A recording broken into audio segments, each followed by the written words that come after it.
السلام علیکم ناظرین، میں امید کرتا ہوں کہ آپ سب لوگ خیر و عافیت سے ہوں گے۔ ناظرین، آج کی ہماری ویڈیو کو ٹاپک روز قیامت سمندروں میں آگ کیسے لگے گی، تو چلتے ہیں ویڈیو کی جانب۔ ناظرین، ویڈیو کی طرف بڑھنے سے پہلے اگر آپ ہمارے چینل پر نیو ہیں تو ہمارے چینل کو ضرور سبسکرائب کریں، جہاں آپ کو بالعموم روزانہ کی بنیاد پر نئی ویڈیو ملتی رہیں گی۔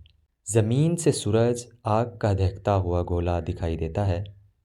ممکن ہے کبھی آپ کے ذہن میں یہ سوال آیا ہو کہ کیا سورج کی بھڑکتی آگ پانی ڈال کر بجھائی جا سکتی ہے؟ آئیے دیکھتے ہیں کہ سائنس اس سلسلے میں کیا جواب دیتی ہے۔ عام انسان کے دماغ میں تو فوری طور پر یہی خیال آئے گا کہ اربوں گیلن پانی ہو تو شاید سورج کے شعلے ختم ہو جائیں۔ ایسا سوچنا قابل فہم ہے، کیونکہ آگ کیمیائی رد عمل کا نتیجہ ہوتی ہے اور آکسیجن ملنے کے نتیجے میں بھڑکتی ہے۔ اس پر پانی ڈال کر آکسیجن ختم کرنے کی کوشش ہوتی ہے تاکہ اس کی شدت میں کمی آ سکے، لیکن خلا میں تو آکسیجن ہوتی ہی نہیں، پھر وہاں پانی کیا کام دے گا؟ شاید آپ کے لیے یہ بات حیران کن ہو کہ سورج دہکنے میں تو آگ سے بنا ہوا ہے، مگر یہ وہ آگ نہیں جو ہم زمین پر دیکھتے ہیں، بلکہ یہ آگ جوہری فیوژن، نیوکلیئر فیوژن کے نتیجے میں بھڑکتی ہے۔ اس کے پیدا ہونے کے لیے آکسیجن کی ضرورت نہیں، لہٰذا سورج پر پانی ڈالا گیا تو آگ میں کمی آنے کے بجائے الٹا رد عمل ہوگا اور وہ زیادہ بھڑک جائے گی۔ وجہ یہ ہے کہ پانی کی شکل میں ہم سورج کی زیادہ ہائیڈروجن اور فراہم کر دیں گے، جو جوہری فیوژن کا ایندھن ہے۔